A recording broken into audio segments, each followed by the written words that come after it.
वासुदेव मने गरुडायक, जे सर्व लोकोपकारक, कर्म असे और्ध्वदेहिक, पीडा निवारक अंतराळी। भगवान विष्णू आणि गरुड यांचा हा संवाद सूतजी महाराज 88,000 ऋषींना सांगत आहेत। सर्व लोकोपकारक आहे। जेवढे काही सृष्टीमध्ये जीव आहेत, मनुष्य आहेत, स्त्रिया आहेत, त्या सर्वांसाठी उपकारक असं और्ध्वदेहिक जे काही कर्म आहे ते सांगत आहेत भगवान गरुडाला। या समग्र ब्रह्मांडात 84 लक्ष जंतू गणित, त्या माझी 4 भेद आहेत, जरायू विख्यात एक जाती। या संपूर्ण ब्रह्मांडामध्ये 84 लाख प्रकारचे जीव आहेत आणि त्यामध्ये 4 भेद आहेत। त्या 4 भेदांपैकी पहिला भेद आहे जरायू, जरायुज अर्थात मनुष्यांसारखा हा पहिला प्रकार आहे। अर्थात आईच्या गर्भामधून बाहेर पडणारा मनुष्यांसारखा पहिला प्रकार आहे जीवांचा। स्वेदज, उद्भिज आणि अंडज ऐशा 4 जाती सहज, 21 लक्षांचा समाज, एके भेदीय जे निर्मिला। स्वेदज अर्थात स्वेदापासून घामापासून निर्माण होणारे काही जंतू आहेत, काही जीव आहेत।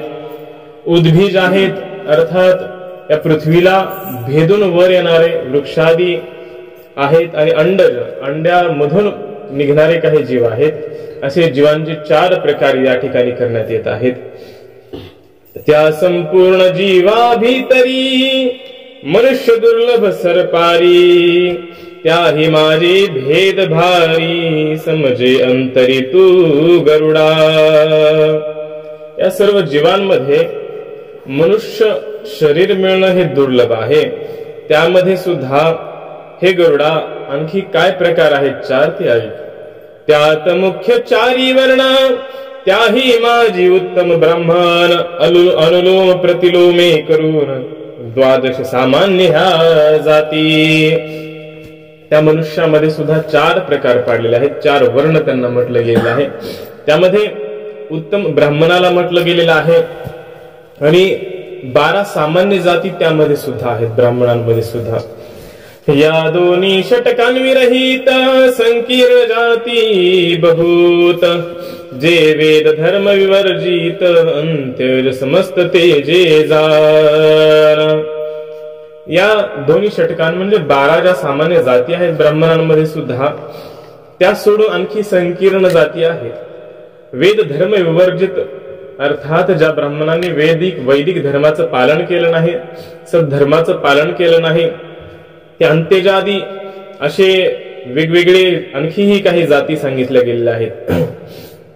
रजक आणि चांभार, नट आणि बुरुड नर, कैवर्तक आणि सुराकार, भिल्ल समग्र अंत्यज हे। अंत्यज कोणाला म्हणायचं? धोबी आहे, चांभार आहे, नट अर्थात अभिनय करणारे आहेत, त्यानंतर कैवर्तक आणि सुराकार आणि भिल्ल यांना अंत्यज असं म्हटलं गेलेलं आहे। अंत्यज आणि आग्रज, आग्रज म्हणजे पहिल्यांदा निर्माण होणारा आणि अंत्यज म्हणजे शेवटी असणारा हा वर्ग सांगितला गेलेला आहे। आहार आणि मैथुन, निद्रा भय क्रोध जान, यांनी व्यापिले सर्वजन, विवेकी मानव परम दुर्लभ। आहार, निद्रा, भय, मैथुन आणि क्रोध हे 5 विकारांनी सगळे लोक विकरित झालेले आहेत। हे 5 विकार सर्वांच्या ठिकाणी दिसतात, परंतु त्यांमध्ये सुद्धा एखादा विवेकी मनुष्य आहार, निद्रा, भय, मैथुन आणि क्रोध यांच्याही पलीकडे जाऊन विचार करणारा एखादाच विवेकी मनुष्य असतो। हे सर्व लोक मी परमात्मा, यंत्रित आहे द्विजोत्तमा, त्याही माझी शास्त्र महिमा, उत्तमाधम मध्यम सांगत असे। हे द्विजोत्तमा, हे गरुडा, मी या सर्व लोकांचा परमात्मा आहे, या सर्व लोकांना मी संचलित करतो, नियंत्रित करतो, माझ्यापासूनच हे सृष्टी निर्माण होते, मीच या सृष्टीचं पालन करतो आणि मीच या सृष्टीचा संहार करणार आहे. आणि त्यामध्ये सुद्धा आणखीही काही उत्तम मध्यम, उत्तम अधम मध्यम हे प्रकार मी सांगत आहे.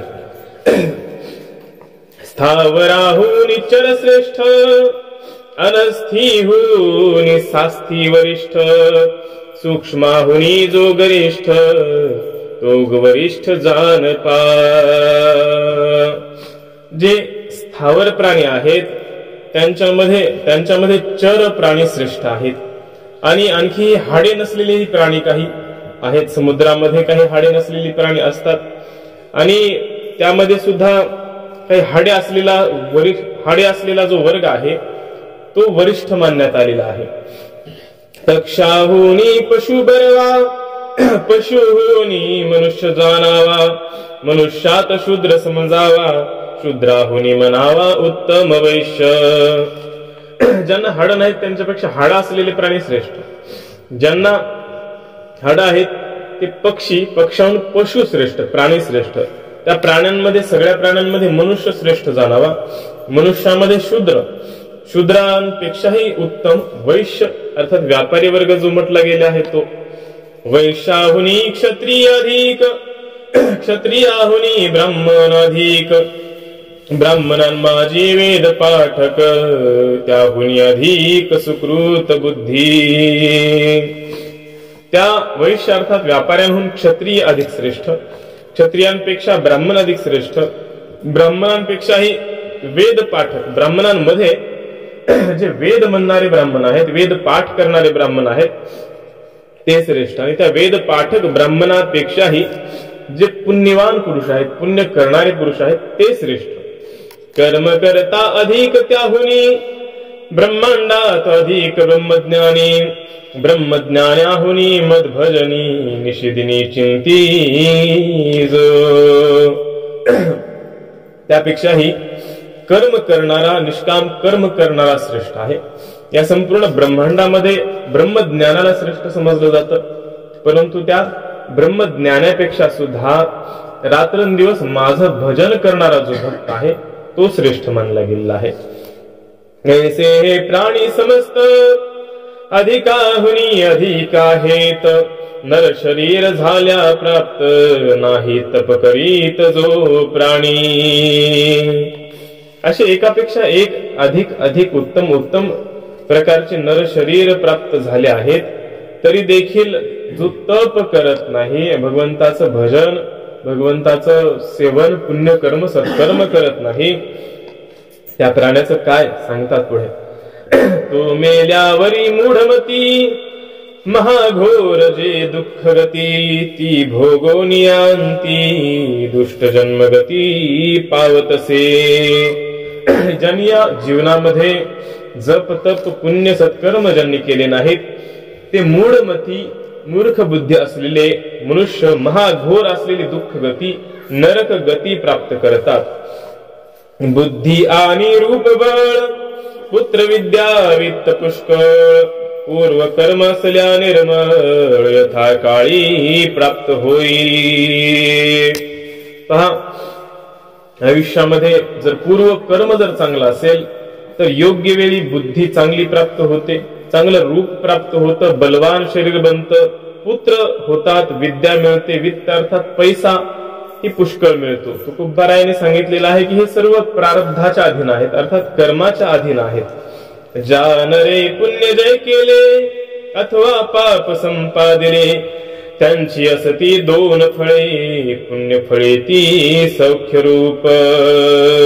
ज्या नरांनी, ज्या पुरुषांनी, ज्या स्त्रियांनी पुण्य केलेलं आहे अथवा पाप केलेलं आहे त्यांची सुद्धा दोन फळ आहेत. पुण्यफळ जी आहेत ती सौख्य रूप, सुखरूप आहेत पुण्यफळ.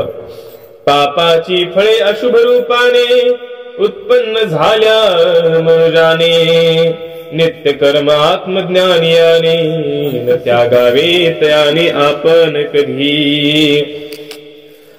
पुण्याची सुखरूप फळ मिळतात जन्मामध्ये, या जीवनामध्ये.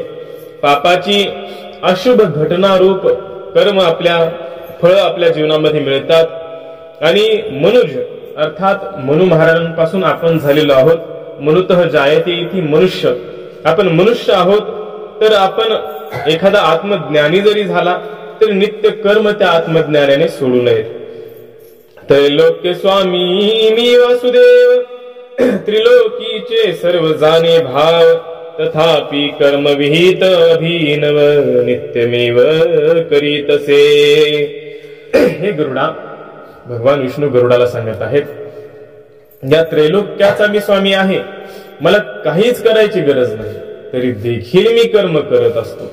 नित्य दररोज नवीन नवीन आश्चर्यकारक अशी मी कर्म करत असतो. त्रैलोक्याकर्षणी समर्थ ब्रह्मदेव असे साक्षात, तथापि लोकाचार करीत नुल्लंघित आचार मनेही. त्रैलोक्याचं आकर्षण करण्यामध्ये ब्रह्मदेव समर्थ आहेत. अर्थात ब्रह्मदेव निर्माणही करू शकतात त्रैलोक्याला, एवढं सामर्थ्य त्यांचं आहे. तथापि तरी सुद्धा लोकरीतीनुसार ते नित्य कर्म करत राहतात. कधीच मर्यादा, कधीच आचाराचं उल्लंघन ते करत नाहीत. ज्ञानभक्तीच्या अभिमाने आचार टाकिला जयाने, दोघांचीही फल साधने मिथ्या अज्ञाने नरक भोगिती. एखाद्याला जर ज्ञानाचा अभिमान झाला, एखाद्याला जर त्याच्या भक्तीचा स्वतःचा अभिमान झाला आणि आचार टाकून दिला, नित्य क्रिया नित्य कर्म जर सोडून दिले, सत्कर्म करणं जर त्यांनी सोडून दिलं, तर दोघांचीही, ज्ञानाची सुद्धा आणि भक्ताची सुद्धा, मिथ्या अज्ञानी नरक भोगिती. अर्थात ते ज्ञान, ज्या ज्ञानामुळे अहंकार होतो त्याला ज्ञान नाही तर अज्ञान म्हणावं. आणि तो ज्ञानी सुद्धा आणि तो भक्त सुद्धा नित्य त्या नरकामध्ये भोगत राहतात तिथले भोग. कर्मा वाचोनी मुमुक्षु नर, न उद्धरती हा निर्धार, संन्यास सर्वांत थोर, त्याही माझी सार फल त्याग. जे मुमुक्षु नर असतात, अर्थात ज्यांना मोक्षाची इच्छा आहे, देवाच्या प्राप्तीची इच्छा आहे, ते सुद्धा कर्म सोडून देत नाहीत, कर्म करतच राहतात. आणि सर्वात श्रेष्ठ असा जो आश्रम सांगितलेला आहे तो संन्यास आश्रम. आणि संन्यास आश्रम घेतल्यानंतर, संन्यास घेतल्यानंतर फल त्याग करावा, कर्माचा त्याग करू नये. कर्म तर करतच राहतो आपण, भोजन इत्यादी कर्म नित्यच करत राहतो. कर्म त्याग जर केला तर हे शरीराचाच त्याग करावा लागेल, कारण शरीर अनायासे कर्म करत राहतं. म्हणून संन्यास जरी घेतला तरी कर्माचा त्याग न करता त्या कर्माच्या फलाचा त्याग करा, त्या फलाची अपेक्षा ठेवू नका. माझा आशय न जाणता कर्म निंदेच्या करीती वार्ता, त्या धर्म नरांशी तत्वता भाषण करिता नरक प्राप्त. भगवान विष्णू सांगतात की माझ्या उपदेशांचा आशय न जाणता काही लोक कर्म निंदा करतात. कर्म सोडून द्यावेत, कर्म सोडून द्यावेत, काम सोडून द्यावं असं लोक म्हणत असतात. आता सगळं काम सोडून द्यायचं आणि भजन करत राहायचं, आता सगळं काम सोडून द्यायचं आणि भजन करत राहायचं. हे माझा आशय असा नाही सांगतात भगवान. काम सोडून देणं हा माझा आशय नाही, माझ्या बोलण्याचा आशय नाही.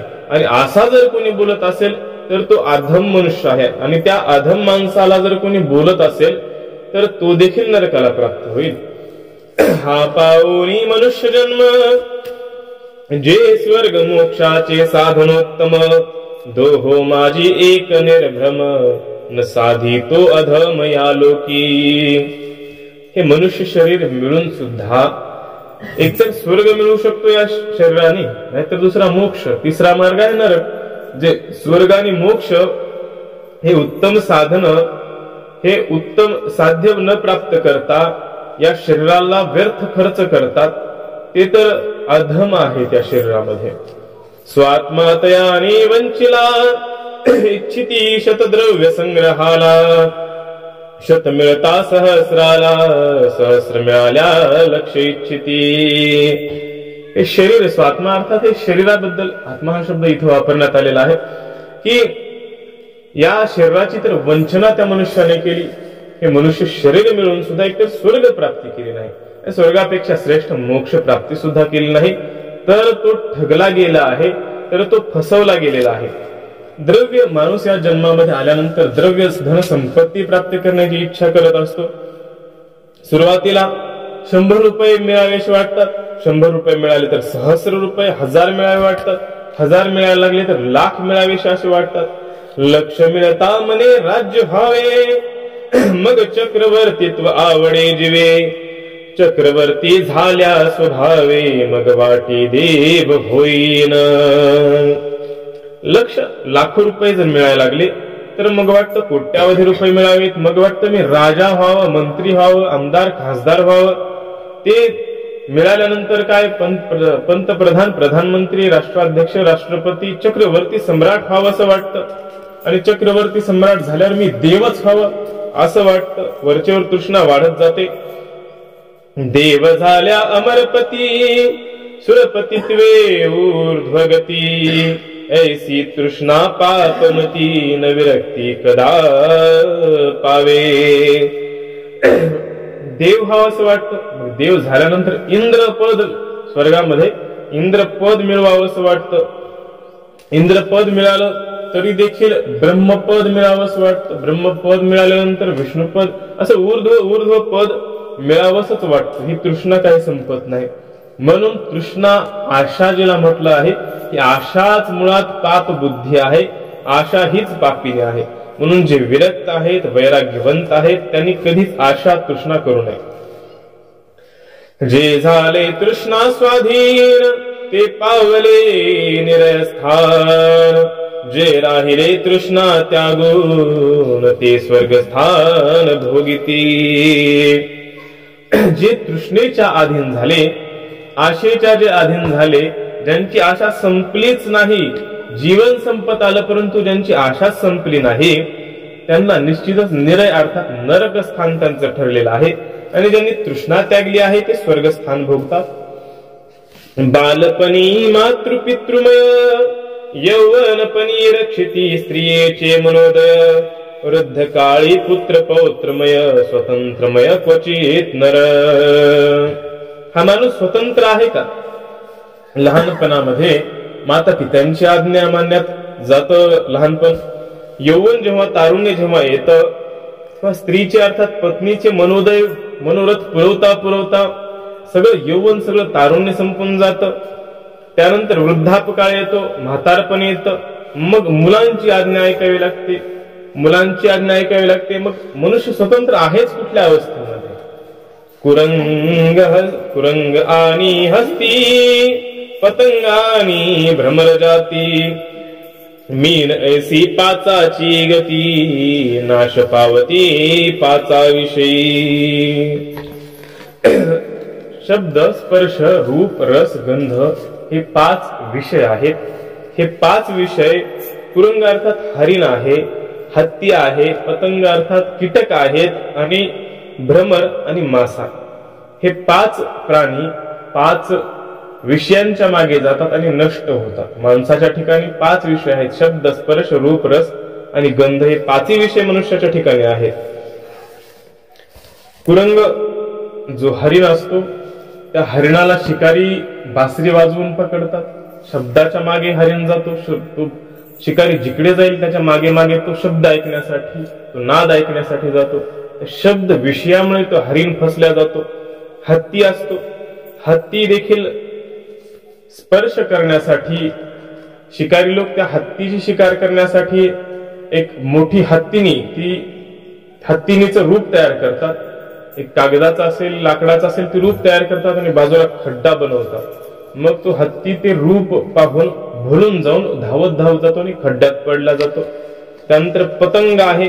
पतंग अर्थात किडे आहेत. रात्री लाईट असेल किंवा दिवा असेल तर त्या दिव्यावर देखील उड्या मारणारे ते किडे आहेत. तर ते रूप किंवा त्याचा स्पर्श करावा वाटतो त्याला आणि ते तिथं जळून जातं. भ्रमर आहे, भुंगा आहे.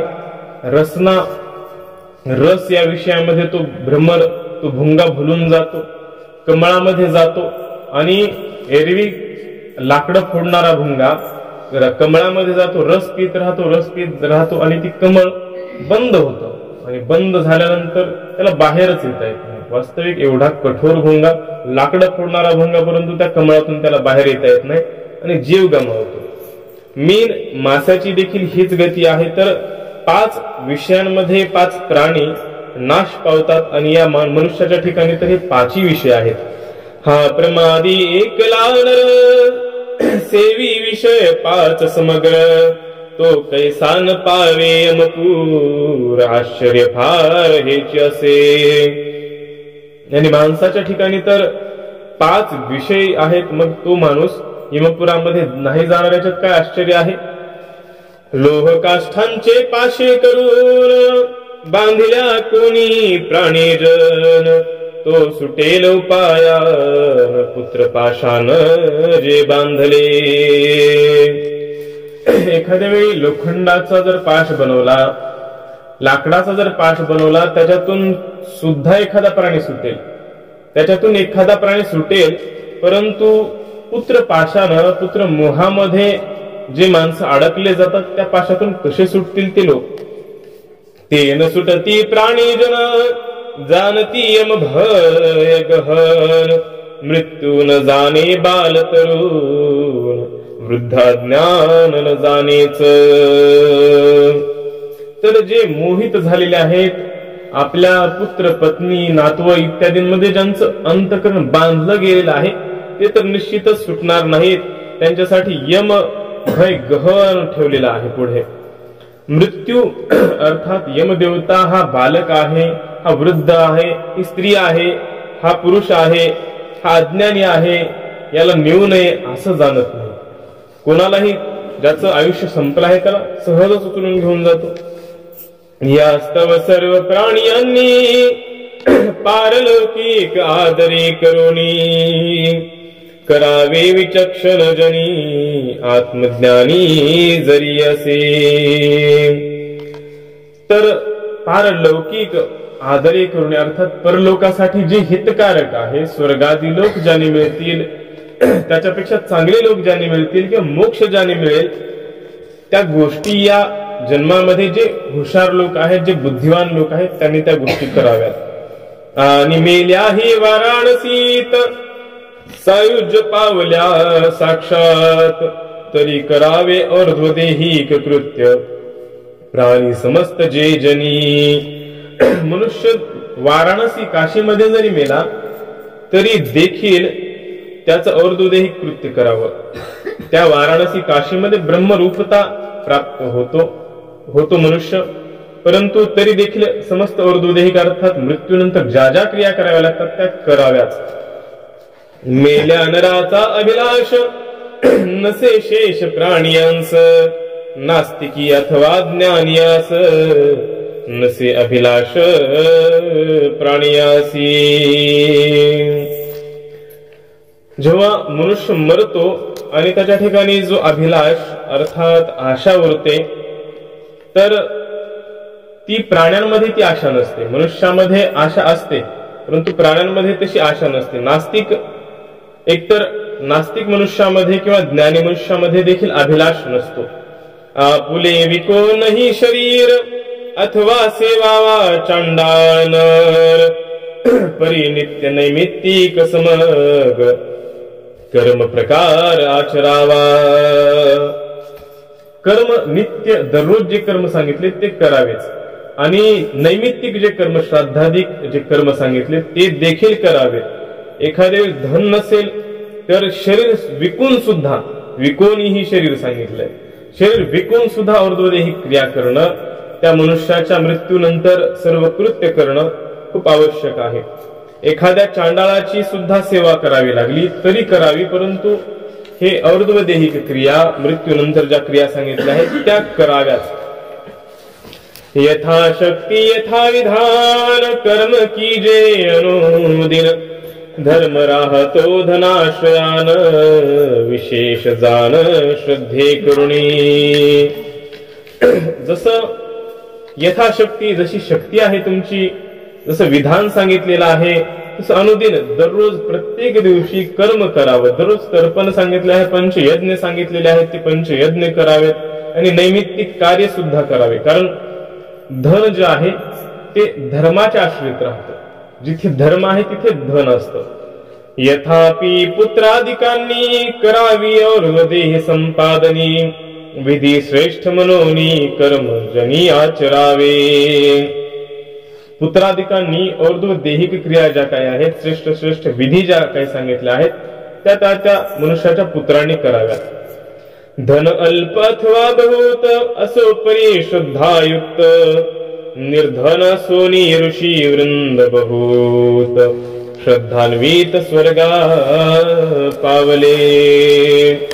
धन कमी असो अथवा जास्त असो, परंतु श्रद्धायुक्त अंतःकरणाने और्ध्वदेहिक क्रिया जर केल्या, मृत्यूनंतरच्या क्रिया जर केल्या तर निश्चितच स्वर्गाला प्राप्त होतात. ऋषीवृंद मुनिवृंद वनामध्ये जंगलामध्ये राहत होते, त्यांच्यापाशी कुठलं धन होतं? धन नव्हतं त्यांच्यापाशी, तरी देखील श्रद्धायुक्त अंतःकरणाचे सर्व ते लोक होते, त्यामुळे ते स्वर्गाला पावले. भक्ती विरहित धनवान बहुत पावले निरस्थान, जैसा पाथेया वाचून पांथस्य जन दुःख पावे.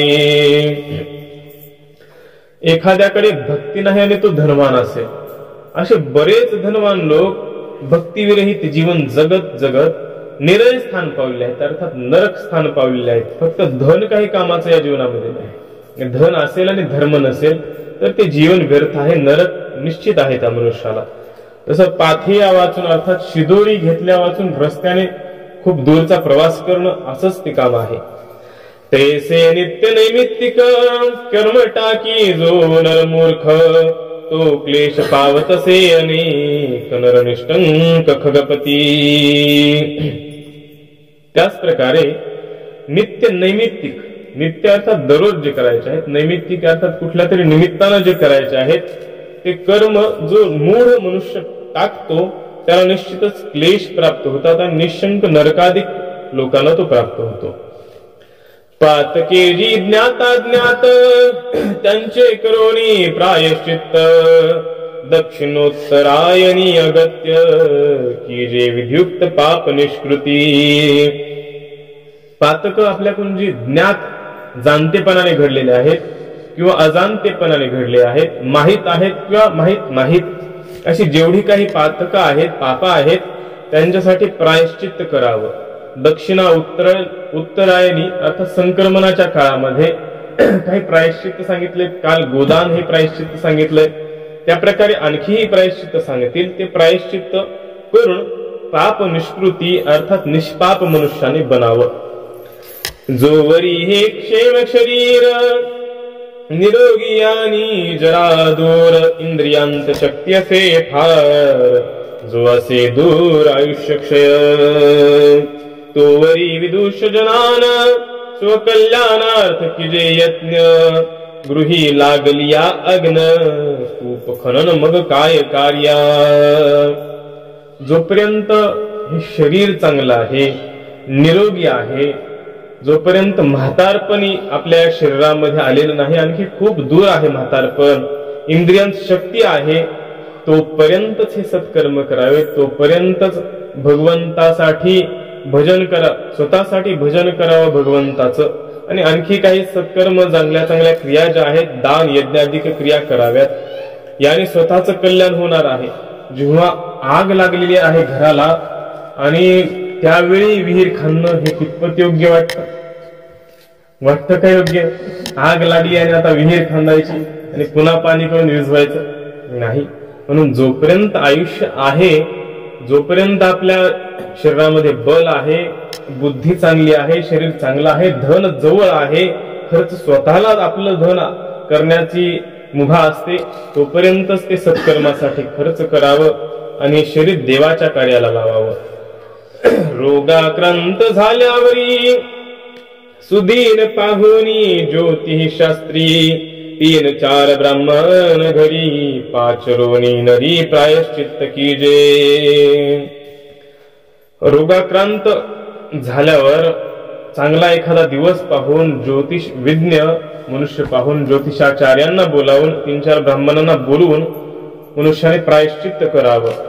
गोमिथून पूर्वक प्रायश्चित्त करावे आपल्या कल्याणार्थ, गोद्वया भावी 64 रुपयात विष्णु श्राद्धयुक्त प्रायश्चित्त कीजे। गोमिथुन अर्थात गायीचं जोडपं 2 गायी दान कराव्यात। स्वतःचं कल्याण प्राप्त करण्याची इच्छा असेल तर चांगल्या। दोन गायी जर नसतील तर विष्णू श्राद्ध करावं। विष्णू श्राद्ध 64 रुपयात सांगितलेलं आहे। 64 रुपयामध्ये विष्णू श्राद्ध करून प्रायश्चित्त करावं। मग प्रायश्चित्त कर्त्याने देश काल वयोवस्थान कामा काम सकृत जाल विचारून सांगावे ब्राह्मणासी। मग जो प्रायश्चित्त करणार आहे त्यानं देश कालादी संकल्प करूनच प्रायश्चित्त करावं। विना संकल्प प्रायश्चित्त करू नये। जे काही दान द्यायचं आहे ते संकल्प करूनच दान द्यावं। आणि जी इच्छा आहे, जी इच्छा नाही, जे पाप आपल्या हातून घडलं आहे, जे पाप नाही घडलं, या सगळ्यांची माहिती त्या ज्योतिष विज्ञाला, ज्योतिषाचार्याला अथवा सद्ब्राह्मणाला द्यावी आणि त्याला सांगून तो जो प्रायश्चित्त सांगेल ते करावं। मग हाती घेऊन नारळ आणि पुष्पे घ्यावी पुष्कळ हस्त करुणी बद्धांजुळ ब्राह्मण विमल प्रार्थावे। विधी सांगितले आहे काय काय करावं ते। एक तर सांगितलं की चांगला मुहूर्त पाहून, सुदिन पाहून, चांगला दिवस पाहून, जेव्हा शरीरामध्ये रोग नाही असा दिवस पाहून एकतर गायीचं जोडपं संक्रमण काळामध्ये, संक्रांतीच्या काळामध्ये दान करावं। ते शक्य नसेल तर विष्णू श्राद्ध करावं। विष्णू श्राद्ध जर करता येत नसेल तर सद्ब्राह्मणांना बोलावून जे आपल्याकडून पाप घडले आहेत ते सांगावेत। जी इच्छा आहे आपल्याला ती सांगावी आणि संकल्प करून ब्राह्मणाला बोलावं। मग हातामध्ये नारळ घ्यावं, त्यानंतर पुष्कळ पुष्प फुलं घ्यावीत आणि हात जोडून ब्राह्मणाला प्रार्थना करावी। ऐसे बोलावे तयां प्रती ब्रह्मस्तंभ पर्यंत जगती हे विश्व राक्षसी पिशाच जाती देवासुरां प्रती आणि मानवा।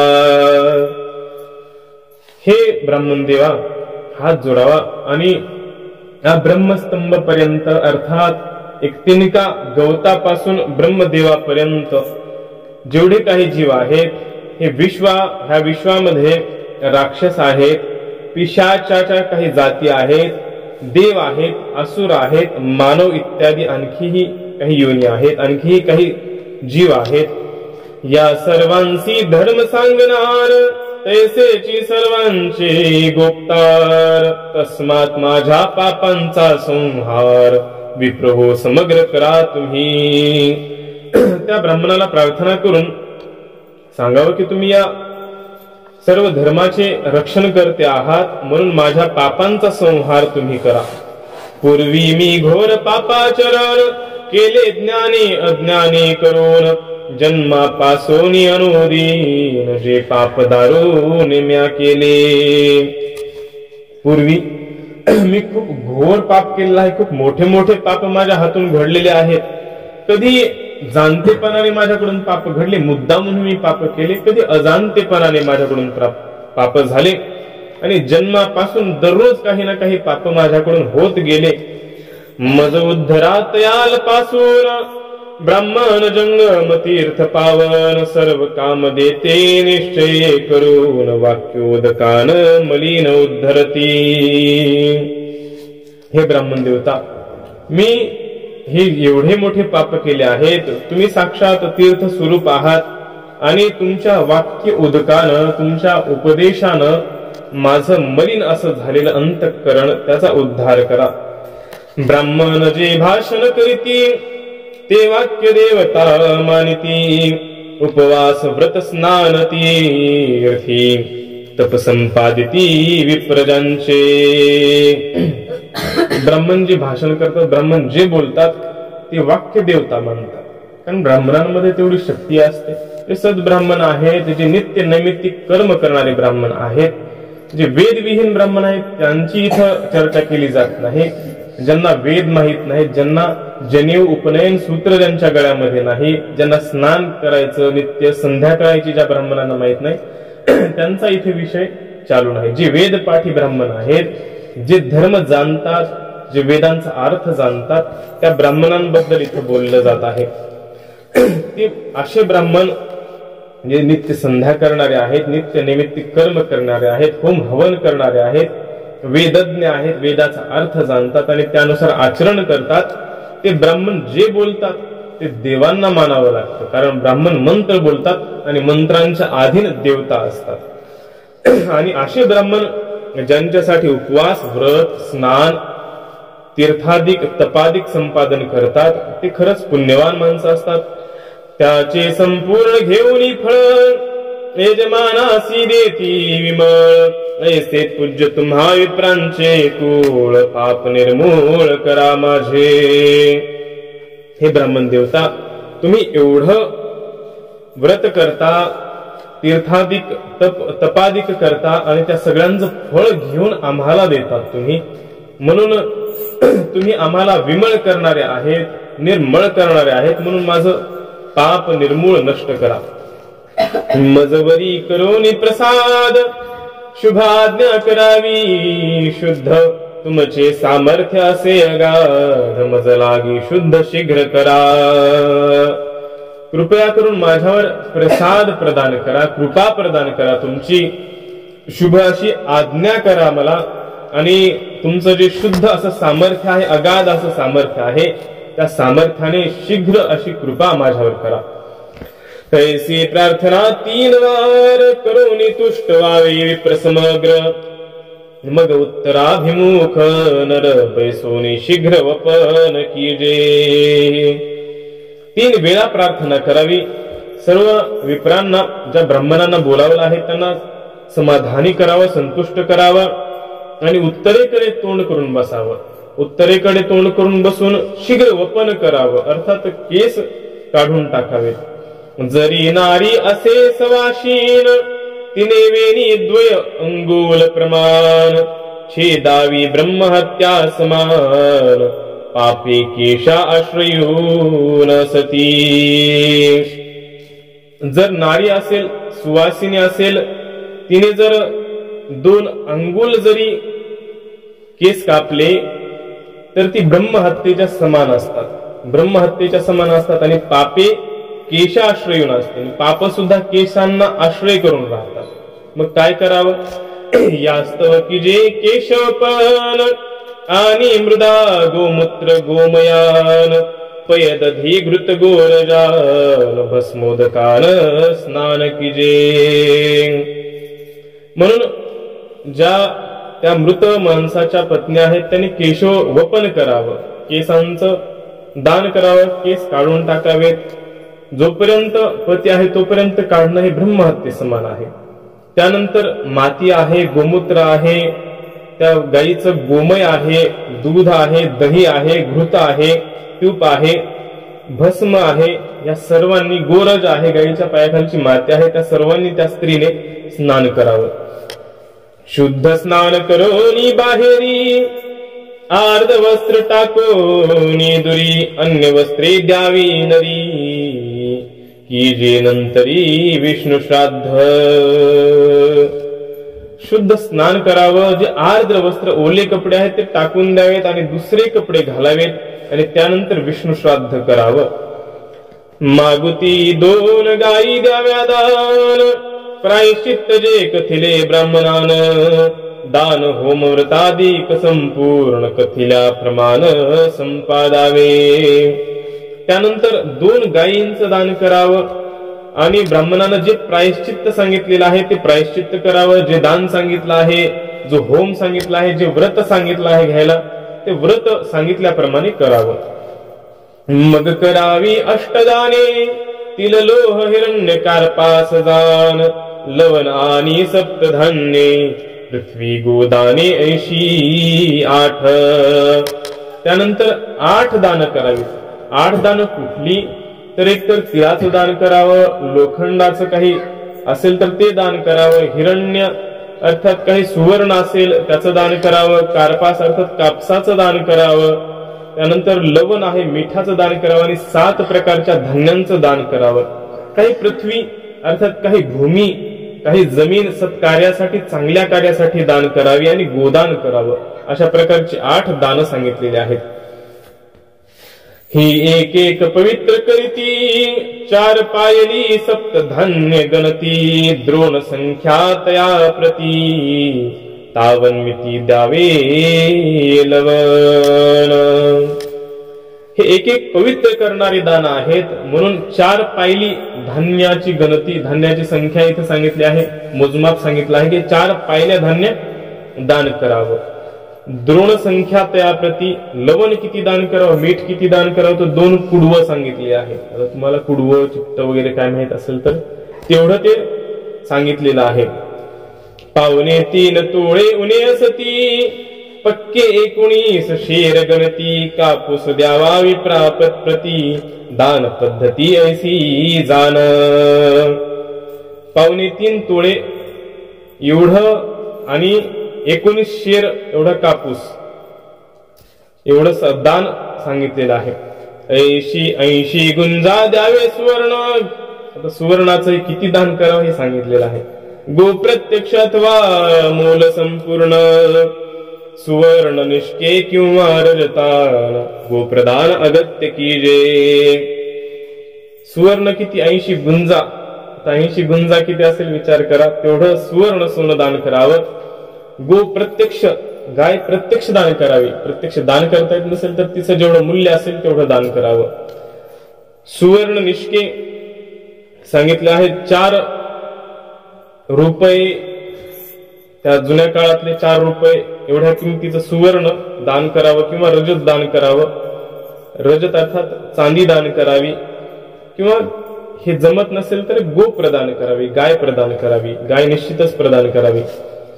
गोचर्मा इतुकी तरी क्षिती दान द्यावी विप्राप्रती कार्पासा इतुकी लोह गणती दाना प्रती बोलली असे. 19 शेर कापूस सांगितला. शेर म्हणजे तुम्हाला माहित असेल 2.5 किलो वगैरे काय कसं आहे शेराचं माप, ते तुम्ही दररोज धान्य देता घेता. त्यामुळे 19 शेर कापूस सांगितला. जेवढा कापूस 19 शेर आहे तेवढाच लोखंड देखील दान द्यावं. आणि गायीची चमडी जेवढी लांबेल अर्थात गाय जितकी लांब असेल समजा तेवढी तरी किमान भूमी दान करावी. तिलपात्र आज्य पात्र कमंडल उपान छत्र शय्यारथ महिषी विचित्र गृह गज पवित्र दान कीजे.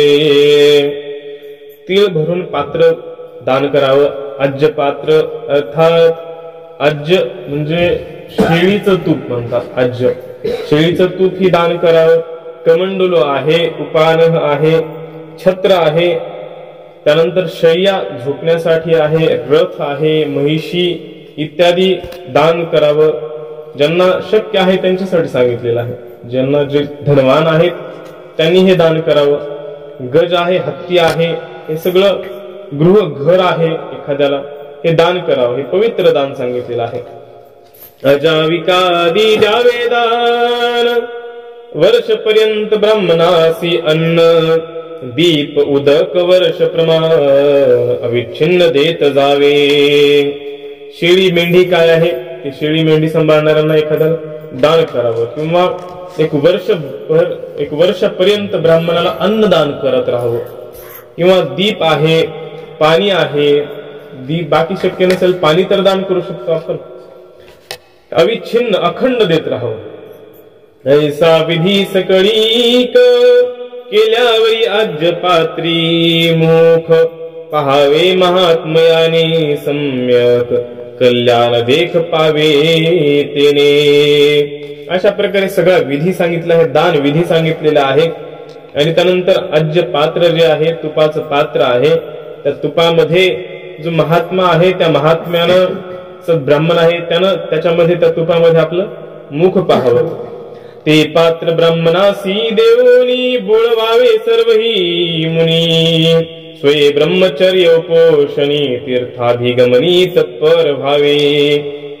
हे सगळी पात्र ब्राह्मणांना दान देऊन सर्व मुनींना संतुष्ट करून, जे साधू संन्यासी आहेत त्यांना संतुष्ट करून स्वतः ब्रह्मचर्याचं पालन करावं आणि तीर्थयात्रेला जाऊन यावं.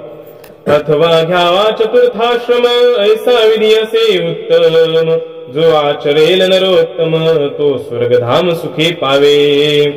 ज्याला पाप नष्ट करायची त्याच्यासाठी सुद्धा हा विधी सांगितला गेलेला आहे. किंवा संन्यास घ्यावा त्या मनुष्याने, संन्यास विधी पूर्ण करून घ्यावा आणि त्यानंतर स्वर्गधामाला, स्वर्गाला प्राप्त व्हावं. ऐसे भगवंत गरुडा प्रती बोलिला स्वे अध्यायाती, प्रेत कल्पाची द्वय अध्याय गणती, झाली निश्चिंती बाबाजी मने. तर भगवान विष्णू गरुडाप्रती, गरुडाला हा ग्रंथ सांगत आहेत. त्यामध्ये प्रेतकल्पाचे 2 अध्याय झालेले आहेत असे बाबाजी म्हणतात. बाबाजी अर्थात या ग्रंथकाराचंच नाव आहे. बाबाजी नाम असे प्रसिद्ध, माधव नाम नसे प्रसिद्ध, पितृस्थापित असे सुबद्ध, यास्तव ग्रंथी माधव लिहिले. पित्यानं ठेवलेलं माधव हे नाव आहे आणि प्रसिद्ध मात्र बाबाजी हे नाव आहे. म्हणून ग्रंथकर्त्याने बाबाजी नाव इथं लिहिलंय. मागच्या अध्यायामध्ये माधव असं नाव लिहिलं होतं. नैमिषारण्यी शोनका प्रती हाची अर्थ सूत कथी, मुळीचा अर्थ पाहुनी यथामती, विठ्ठल सूत कथी माधव. हा सर्व वृत्तांत, हा सर्व संवाद नैमिषारण्याच्या पवित्र पावनभूमीमध्ये चालू आहे. त्या ठिकाणी सूत महर्षी शौनकादी महर्षींना हा ग्रंथ, हा भगवान विष्णूंचा आणि गरुडाचा संवाद सांगत आहेत.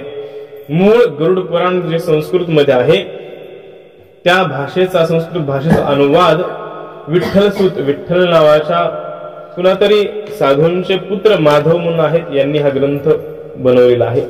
हा अध्यायी प्रायश्चित्त विधान श्री भगवंते केले निरूपण, तदनुसार केल्याचरण पापी संपूर्ण दग्ध होती. हा प्रायश्चित्त विधान करणारा अध्याय आहे. त्यानुसार जर आपण आचरण केलं तर सर्व पाप नष्ट पावतात. इति श्री गरुड पुराणे प्रेतकल्पे गरुड नारायण संवादे प्रायश्चित्त विधानम नाम द्वितीयोऽध्यायः. ज्याला पाप नष्ट करायचं आहे त्याच्यासाठी हा विधी सांगितला आहे. काय काय दान करायचं, त्याच्यापैकी जे शक्य असेल, जे आपल्याच्याने सहज शक्य असेल ते आपण करू शकतो. दान 8 दान सांगितले आहेत, 8 प्रकारची दान सांगितले आहेत. त्यापैकी जे यथाविधी किंवा यथाशक्ती जे शक्य आहे ते दान करावं. आता 3रा अध्याय आहे. या 3ऱ्या अध्यायामध्ये मृत्यूच्या नंतर 10 दिवसात जो विधी